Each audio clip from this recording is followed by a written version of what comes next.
Oke guys, di sini saya sudah merangkum 5 penjelasan atau pembahasan tentang judul yang saya ambil serta apa pentingnya tentang judul ini beserta kesimpulannya.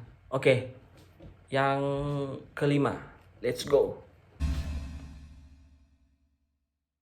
Pengakuan itu sendiri adalah salah satu bagian hukum internasional yang penting sekaligus tersulit. Bukan hanya dari segi asas-asas tetapi dari persoalan yang timbul dalam praktek, terdapat sejumlah asas yang digunakan oleh negara-negara sebagai dasar pengakuan terhadap suatu negara.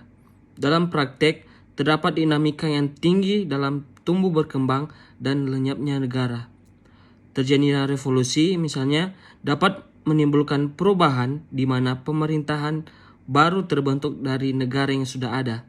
Hal ini membawa konsekuensi bagi negara lain untuk mengakui atau tidak mengakui keberadaan pemerintahan yang baru tersebut. Dalam hal ini dapat dianggap bahwa persoalan pengakuan lebih merupakan persoalan politik daripada hukum. Misalnya, negara Palestina sampai saat ini masih belum ada kepastian. Sebagian besar wilayahnya masih berada dalam pendudukan Israel, sementara sejumlah negara lain, yaitu Indonesia, Malaysia, telah mengakui Palestina sebagai negara yang merdeka. Sedangkan negara lain yang tidak mengakui yaitu Amerika Serikat dan Inggris.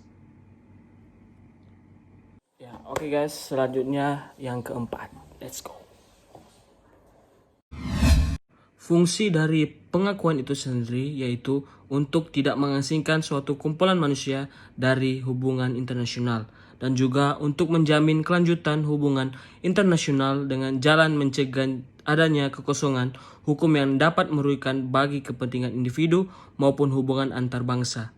Pengakuan dari negara lain lebih menekankan pada permasalahan politik daripada permasalahan hukum.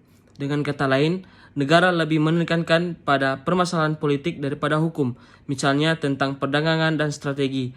Pengakuan terhadap negara baru adalah suatu tindakan bebas dari negara lain yang mengakui eksistensi suatu wilayah tertentu yang terorganisir secara politik yang tidak terikat pada negara lain, serta mempunyai kemampuan untuk menaati kewajiban-kewajiban menurut hukum internasional dan menganggap wilayah yang diakuinya sebagai satu anggota masyarakat internasional. Oke, selanjutnya yang ketiga, yaitu contoh-contoh pengakuan negara terhadap negara lain. Oke, let's go. Contoh pengakuan suatu negara terhadap negara lain. Pengakuan merupakan masalah yang paling rumit di dalam hukum internasional. Hal ini dikarenakan dipengaruhi oleh berbagai faktor, yaitu faktor politik. Faktor politik ini menentukan intensitas dihubungkan dengan kepentingan nasional. Contohnya, sampai dengan saat ini, kepentingan Indonesia tidak menengahi Indonesia untuk mengakui Israel sebagai negara. Yang kedua, tidak ada ketentuan yang pasti atau tegas dalam hukum internasional yang mengatur tentang pengakuan, sehingga masalah pengakuan merupakan kehendak bebas atau free act. Negara bebas untuk bertindak, apakah akan memberikan pengakuan atau tidak, itu merupakan kehendak bebas. Oke, yang kedua, apakah penting pengakuan suatu negara terhadap negara lain? Jawabannya itu ya penting, karena pengakuan suatu negara dari negara lain diadakannya pengakuan oleh negara lain terhadap negara baru bertujuan untuk mengawali dilaksanakannya hubungan secara formal antara negara yang mengakui dengan negara yang diakui.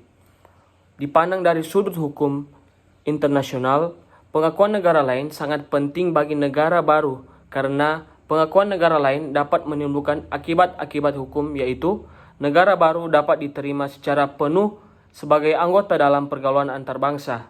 Yang kedua, negara baru dapat melakukan hubungan internasional atau dapat melaksanakan hubungan kerjasama dengan negara lain.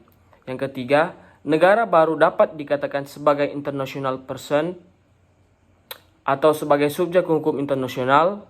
Menurut Monroe, suatu negara tanpa pengakuan bukanlah berarti negara itu tidak dapat mempertahankan kelangsungan hidupnya, melainkan peranan pengakuan negara lain mengakibatkan negara yang diakui dapat menggunakan atribut negara yang bersangkutan.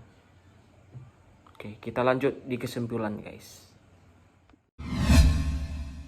makna yang saya dapat atau kesimpulan yang saya dapat dari materi saya ini, yaitu suatu negara tidak cukup hanya melalui perjuangan di level domestik, tetapi juga membutuhkan perjuangan di level internasional. Mendapatkan pengakuan dari negara lain adalah salah satu perjuangan negara di level internasional untuk memulai eksistensinya. Jadi, thank you untuk Sir Ricky Warwarga. Itulah presentasi dari saya. Terima kasih.